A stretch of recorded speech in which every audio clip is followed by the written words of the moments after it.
helper program, there's so many things to say.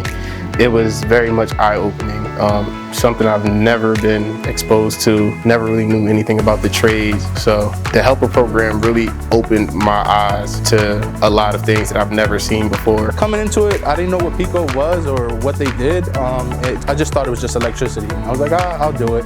But now that I know what PECO has to offer, this is literally life-changing. I'm able to provide for my family now and help our situation. So I'm excited for the future just because I have a world of opportunity ahead of me. There's so many things I can do in PECO. I mean, I've always wondered where I go and where I be, and I never really felt a sense of comfortableness as far as what I'm going to do in my life. And this is the one time I felt that. I now understand what I'm going to do and where I'm going to be. Today feels accomplishing. I feel happy, I feel proud. I know my family is happy for me. So I'm very happy that I got to make them proud, and I'm happy that I get to find something that I really get to progress in.